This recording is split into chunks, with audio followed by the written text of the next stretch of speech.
It was my daughter's 7th birthday when the dollhouse arrived. We hadn't ordered it, and there was no return address on the package, just a note that read, "For Emily with love." The dollhouse was exquisite, with intricate details and tiny furniture that looked like it belonged in a museum. Emily was thrilled, but I couldn't shake the feeling that something was off. The house was a perfect replica of our own, down to the color of the curtains and the pattern on the rug. "How did they know?" I asked my husband, Mark. He shrugged. "Maybe it's a coincidence," but I knew better. That night I heard Emily talking in her room. I crept down the hall and peeked through the door. She was sitting in front of the dollhouse, whispering to the tiny figures inside. "Who are you talking to?" I asked. Emily looked up, her eyes wide. "The family," she said. "They're lonely." The next morning, Emily was different. She was quiet and withdrawn, her usual bubbly personality replaced by a strange, almost eerie calm. "Did you sleep okay?" I asked. She nodded, but her eyes were distant, like she was staring through me. I tried to distract her with breakfast, but she kept glancing at the dollhouse, her lips moving silently as if she were having a conversation. That's when I noticed the changes. The tiny figures inside the dollhouse had moved. The mother figure was standing in the kitchen, her painted face turned toward the window. The father figure was sitting in the living room, his head tilted as if he were listening. And the child figure, a little girl with blonde hair like Emily's, was standing at the top of the stairs, her arms outstretched. I told myself it was just Emily playing, but deep down I knew something was wrong. That night I heard footsteps in the hallway. I grabbed a flashlight and crept out of bed, following the sound to Emily's room. The dollhouse was glowing, a faint, sickly light emanating from the windows. The tiny figures were moving on their own, their painted faces twisted into expressions of rage and despair. Emily was sitting in front of the dollhouse, her eyes blank and her mouth moving in silent whispers. "Emily!" I shouted, shaking her shoulders. She blinked and looked up at me, her eyes filling with tears. "They're angry," she said. "They want to come out." I tried to get rid of the dollhouse. I threw it in the trash, but it appeared back in Emily's room the next day. I took it to the dump, but it was waiting on the porch when we got home. Mark thought I was losing my mind. "Hey, it's just a toy," he said. "Emily loves it. Why are you being so weird about it?" But I knew the truth. The dollhouse was cursed and it was feeding on Emily. One night I woke to find Emily standing at the foot of our bed, her eyes glowing in the dark. "They're here," she said, her voice low and guttural. I grabbed her and ran to her room, where the dollhouse was glowing brighter than ever. The tiny figures were moving frantically, their painted faces twisted into screams. The child figure stepped out of the dollhouse, her tiny body growing larger with each step. She was a perfect replica of Emily, but her eyes were black voids, and her smile was too wide. "We've been waiting for you," she said, her voice echoing in the room.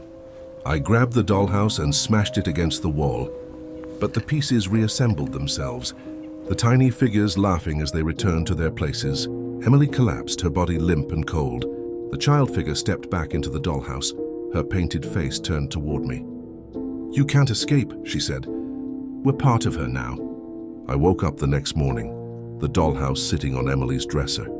She was playing with it, her eyes blank and her lips moving in silent whispers. I don't know how much time we have left, but I know one thing for certain. The dollhouse will never let us go. The radio. It was a rainy Tuesday when I found the radio at a flea market. The vendor was an old man with a crooked smile and eyes that seemed to look right through me. He didn't say much, just handed me the radio and muttered, "Be careful what you listen to." The radio was an antique, with a wooden cabinet and a cracked dial. It looked like it hadn't worked in decades, but when I plugged it in at home, it hummed to life. The first broadcast was normal, a weather report and some old jazz music. But as the night wore on, the stations began to blur together. That's when I heard it, a voice low and distorted cutting through the static. "Do you hear me?" it said. I froze, my hand hovering over the dial. "Do you hear me?" it repeated, louder this time. I turned the radio off, but the voice lingered in my mind, echoing like a distant scream. The next night, the radio turned on by itself. I was sitting on the couch when it crackled to life, the dial spinning wildly before landing on a station I didn't recognize. The voice was back. "You shouldn't have turned me off," it said. I tried to unplug the radio, but the cord was gone. It was as if the radio had become self-sufficient, drawing power from some unseen source. The broadcasts grew stranger with each passing night. Sometimes the voice would describe things happening in my house, things it couldn't possibly know. "You're sitting on the couch," it said one night. "You're wearing a blue sweater." I looked down at my sweater and felt a chill run down my spine. Other times, the broadcasts were more sinister. "I'm watching you," the voice said. "I'm always watching." I covered the radio with a blanket, but the voice only grew louder, its words twisting into a guttural growl. I decided to research the radio's history. After hours of digging, I found an article about a series of murders that had taken place in the 1950s. The killer, a man named Walter Hargrove, had used a radio to communicate with his victims before he struck. The radio was never found. I realized with growing horror that I was listening to the same radio, and that Walter's spirit was still trapped inside it. The broadcasts became more personal, more threatening. "I know where you sleep," the voice said. "I know where you hide." I tried to destroy the radio, but it was indestructible. I smashed it with a hammer, but the pieces reassembled themselves. I threw it in the river, but it appeared back in my living room the next day. One night, the radio turned on by itself again. "Oh, you can't escape me," Walter's voice said. "I'm coming for you." The lights flickered and the room grew cold. I heard footsteps in the hallway, slow and deliberate, coming closer with each passing second. The radio exploded in a burst of static, and Walter Hargrove stepped out of the shadows. He was tall and gaunt, with hollow eyes and a smile that stretched too far across his face. "You're mine now," he said, reaching for me. I woke up in my bed the next morning, the radio sitting on my nightstand. The dial was turned to a station I didn't recognize, and the voice was whispering my name. "I don't know how much time I have left, but I know one thing for certain. The radio will never let me go." The wrong house. I work as a delivery driver for a local restaurant. It's not the best job, but it pays the bills. Most nights are routine: pick up the order, drop it off, and move on. But one night I got an address that wasn't on the map. It was late, almost midnight. The restaurant was closing soon when a last-minute order came in. The address was unfamiliar, but the GPS found a route, a long, winding road into the woods outside of town. I figured it was some rich guy with a house tucked away in the forest. It happens sometimes. I drove out there following the narrow dirt road. The deeper I went, the fewer streetlights I saw. Soon the only light was from my headlights, cutting through the dense trees.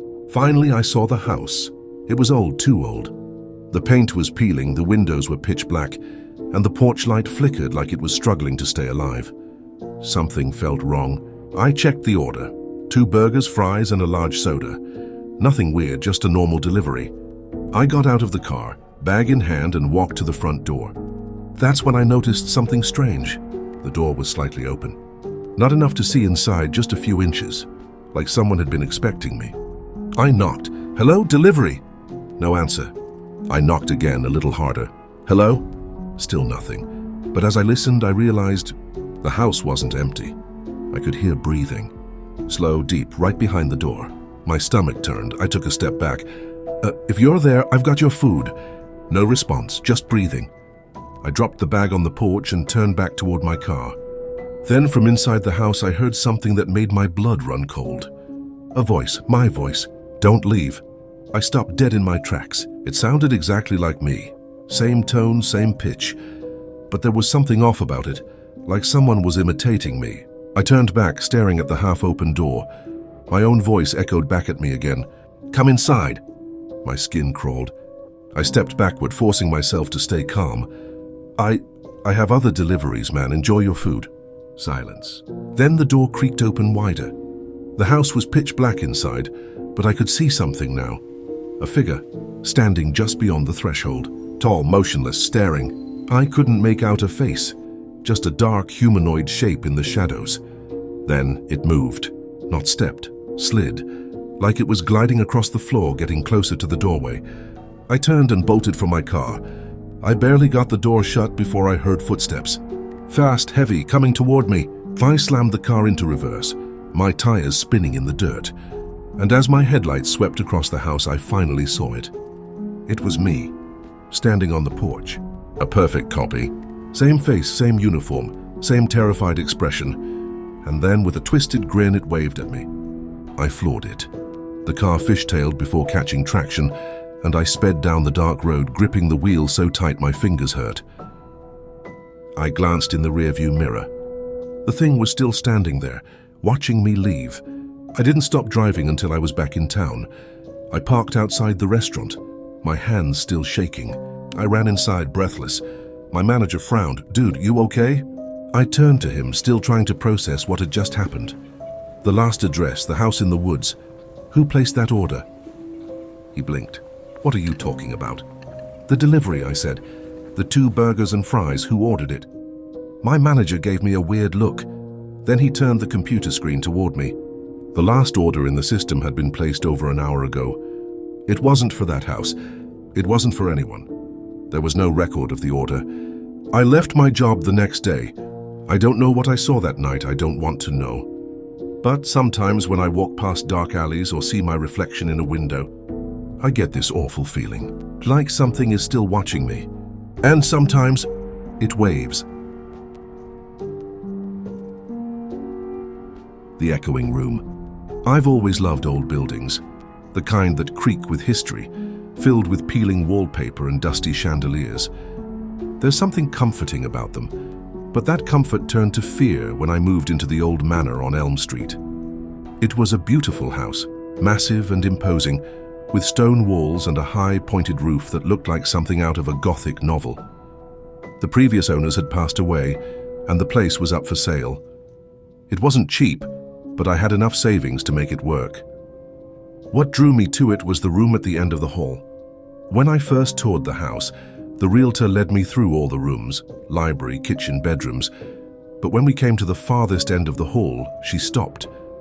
"I wouldn't bother with that room," she said. I asked her why. She hesitated. "It's just a storage room, but no one's really used it in years." The door to the room was old, covered in dust and slightly warped as if the house had shifted around it over time. But something about it called to me. I didn't think much of her warning, though. After all, I was an adult, and I could handle a small, unused room. I moved in.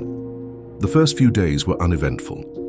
I unpacked, explored the house, and tried to settle in. The room at the end of the hall was still locked, and I didn't think much of it. But as night fell, I began hearing things. At first it was soft, almost imperceptible, a faint whispering coming from the direction of that room. It seemed like I could hear my name mixed with the strange words, but I dismissed it as my imagination running wild. But the whispers didn't stop. They grew louder. It wasn't until the 3rd night that I heard the full thing. I was in bed reading when I heard it. "Come to the room." It was low and guttural, as if something or someone was right behind the door, speaking through the walls. My heart pounded, and I froze in place. The house was silent again. I listened carefully, but the noise was gone. The next morning, I couldn't shake the feeling that something wasn't right. I decided to finally open the door to the room.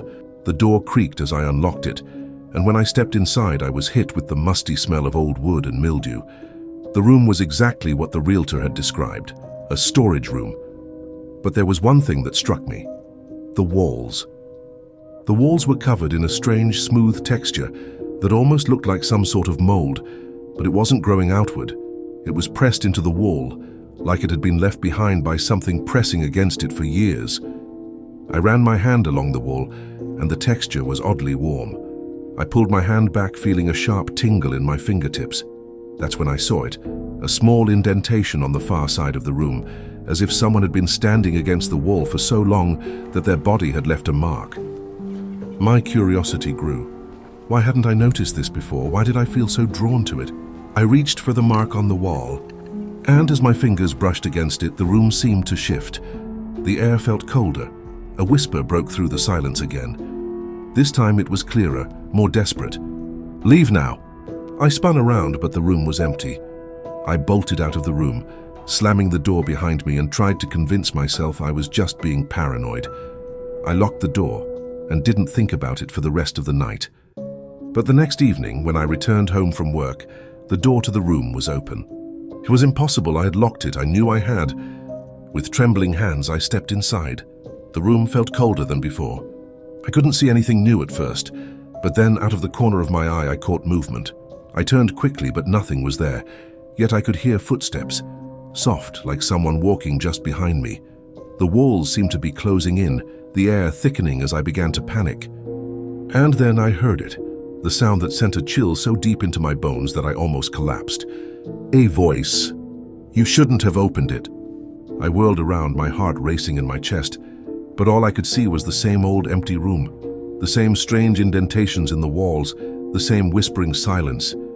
The footsteps grew louder, and a figure began to form in the corner of the room, faint at first, like a shadow blending with the darkness. But then, it took shape. A person standing just beyond the threshold of light. Their face was obscured, but I could feel their presence, watching. "Who are you?" I choked out. The figure stepped closer, and I felt a sharp pang of dread twist in my gut. And then it spoke. "I've been waiting for you." The door slammed shut behind me and everything went black. The Missing Hour.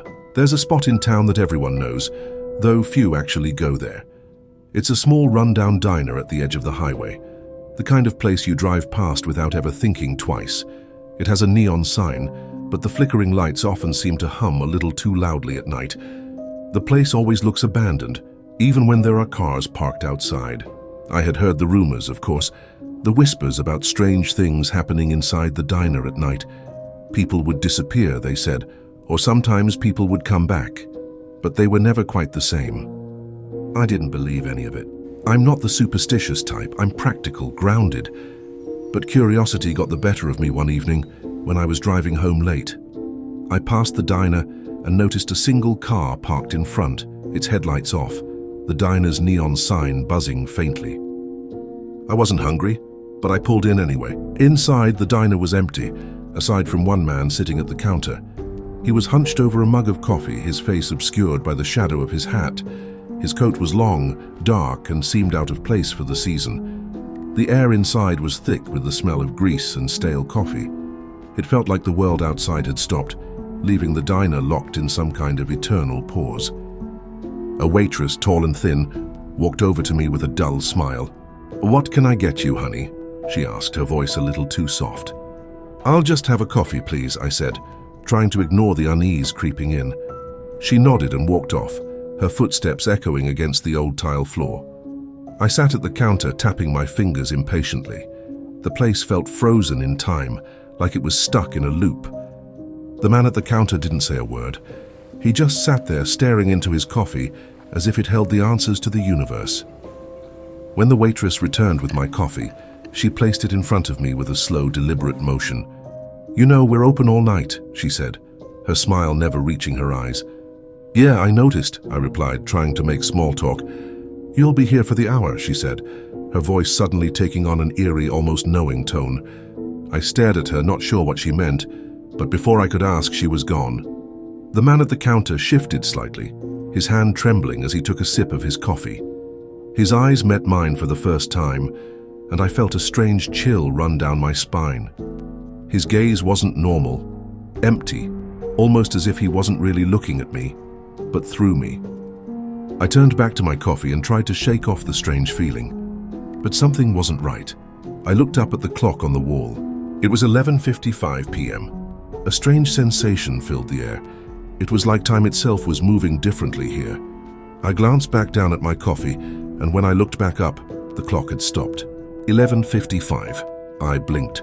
The clock was frozen at that same time. I stared at it, my mind racing. It couldn't be broken, I thought. But then I glanced at the man at the counter again. He hadn't moved. He hadn't even taken another sip of his coffee. A few minutes passed, but the clock didn't budge. Still 11:55. Something was wrong. The world outside the diner seemed to have faded, like it didn't exist anymore. I could feel my own heartbeat start to race, and my hands trembled as I picked up my coffee. I took a sip, but it tasted different. Like something was in the air, something I couldn't quite put my finger on. Then the waitress came back, and this time she was holding something in her hands. A small pocket-sized clock. She placed it next to mine on the counter. "Just a little reminder," she said softly. I looked down at the clock. It read 11:55. I looked up at her. "What is this? What's going on?" She didn't answer. She simply walked away again, leaving me alone with the stillness. I turned to the man at the counter. "What's happening?" I asked, my voice trembling. He didn't respond, just stared ahead, his eyes blank.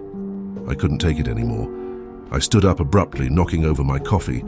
The mug shattered on the floor, the sound breaking the eerie silence. I rushed to the door, and for the first time since I entered, I noticed that it was locked. I tried the handle again and again, pulling with all my strength. The door wouldn't budge. It was as if the world outside had vanished, and the diner was now the only place that existed. I looked back at the man at the counter. He was still sitting there, but now his face had changed. The smile was gone, replaced by a twisted, almost inhuman grin.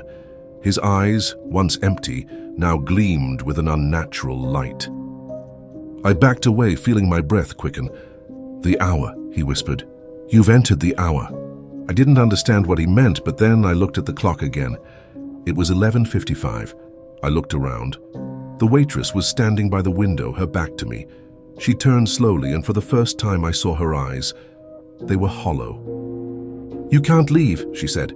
Suddenly I realized the hour hadn't passed. It hadn't moved. It was stuck, and now I was stuck in it too. I fell to my knees, panic rising in my chest. Time was frozen, but I wasn't. I could feel it, this gnawing sense of being trapped in a place where reality no longer made sense. The man at the counter leaned forward. "You'll stay here until the hour ends," he said. His voice was cold, detached. And then I understood there was no end. I had crossed into a place where time no longer mattered, where once you entered, you were bound forever to the ticking of an eternal clock. It was the missing hour, and I had become part of it. The clock blinked once, just once, and when I looked at it again, it read 11:55, and that's where I stayed.